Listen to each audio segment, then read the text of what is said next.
Hi, Steve and Keith with Brownells, and we're here at Rock Island Auction House to bring you another gun from the vault. This time we have a Smith Wesson Triple Lock, as it's popularly known. Now, Smith Wesson called this the new century when it came out. It's actually a first model hand ejector. And it's called the Triple Lock because it has 3 locking points. I'm sure you've handled a lot of these. Yes, most of them I've seen have been re-blued, but this one right here is all original. That's what I was looking at. That's why I chose this gun, because it's probably the best looking one I've ever gotten to handle, by far and away. So, it's called the Triple Lock because, like every other Smith & Wesson, it locks up back here at the back of the ratchet. It locks up front, but it also has a locking surface right here. And it's got an activated stud there that's activated when you push the thumb piece. This bears against the top of it. It hooks over and activates that linkage. So when you lock it up, it's locked here, here, and here. Hence the name Triple Lock. Now this was not easy or cheap to manufacture. The fore and aft lockup are easy to do. Smith & Wesson does that every day, but this middle one had to fall in line with those two and required a lot of fitting to get right.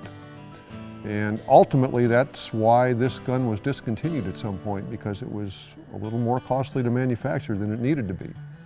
Later they came out with a second model which did away with this shroud, had the ejector rod hanging out in space here, and you've probably seen like the model 1917 Smith & Wesson 45 automatic revolver.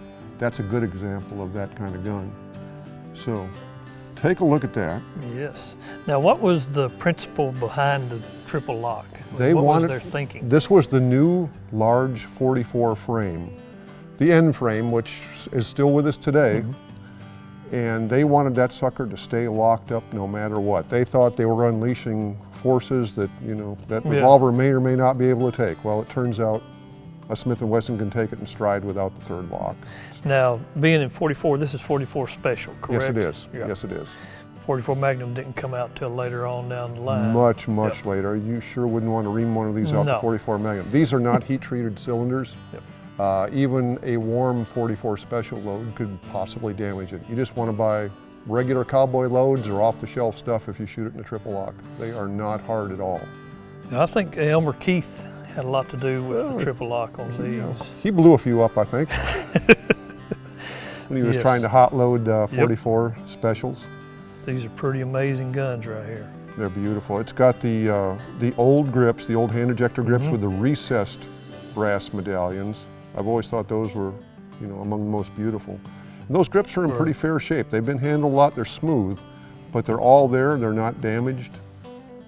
Really nice example. And you can see that old time polish on that Smith is as good as it gets. It really is. So I was really tickled to see this gun. This is beautiful. Best one I've ever handled. Still a little bit of case hardening color right here on the trigger. Just a little bit left here on the hammer. That's been a trademark of Smith & Wesson for eons. Right. And I can tell by function testing it has been shot. It's a little loose in the lockup. And whoever shot that took very good care of it before and after each session, because it is in beautiful shape. So we're lucky to have it here. Cool. So we'd like to thank Rock Island Auction for having us out here and letting us handle this beautiful specimen. And we'd like to thank you for watching. We'll see you next time when we bring you another gun from the vault.